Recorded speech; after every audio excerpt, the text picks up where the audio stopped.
need to see the changing of the time, the alternation of the day and night, and take a ibra, take a lesson, and we always have to keep improve ourselves. And with the ending of Ramadan does not mean the ending of ibadah. Why? Why people have to slow?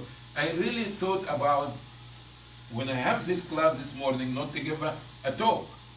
I would like to make a survey. I want to see everybody to tell me why Muslims in general, I'm not talking about Colombia, South Carolina only, and by the way, in the South you have two speeds, different from the North.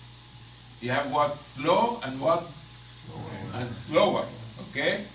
But when you go to the North, you have fast and what? Fast. And go crazy, okay? Kill yourself. I really was about thinking everybody to give us a minute, tell us why people in general, here, there, everywhere, when Ramadan comes, they're very active.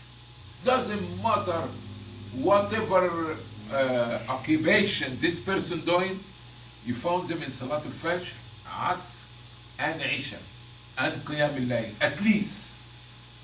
But the same person,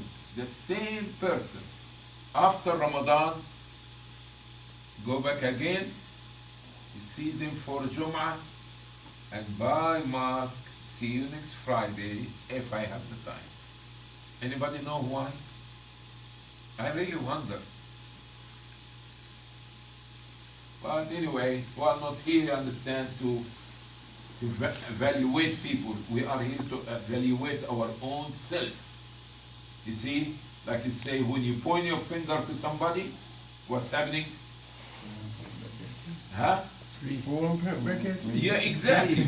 Okay? So let's try to focus on our own self. Don't say, yeah, brother, why these people, they don't come to the mosque after Jummah?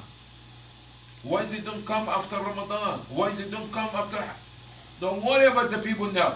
Worry about you, because if we start with ourselves, will be a big difference. If we be committed at least for Saturday, Khatira, it will make a lot of difference. Okay, in our life first. If we create a difference in our life, now you'll be able to convince somebody else or to recruit somebody else. All right?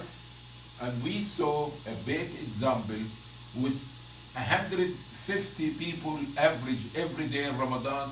How many people were serving them? Okay? How many people they were serving them? How many people was cleaning them after them? How many people others were organized? Almost you understand, you could know. You can count people in the right hand. Okay? Why? Because sometimes we don't focus in ourselves. So my point for me, as well as you, inshallah, that let's start to understand, focus in ourselves. And let's start to make what a challenge for ourselves. Why I could not do the same thing as Ramadan.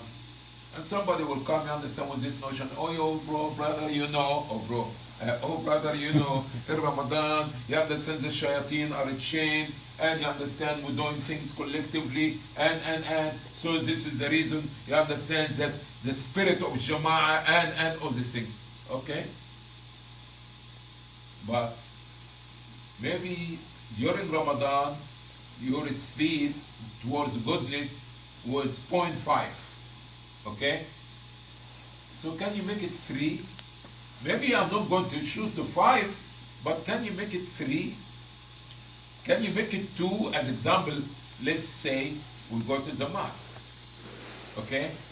So in Ramadan you was coming 5 times. You were coming 4 times. Okay? So why you could not come 4? Oh, it's not Ramadan anymore. I'm lazy. Okay, can you come 2? Can you come 1 prayer? But we could not be flat, you understand? When you have a flat tire, this is it. The car is done. Okay? Why we could not make it at least 1 time to the mosque a day? Why we could not make at least once a week for a class? Why? We have to question our own self And remember that this life is a marketplace. Each one of us taking a product, and the product is your soul. Are you going to save your soul, or are you going to condemn your soul and send it to hellfire? Wal-'iyadhu billah.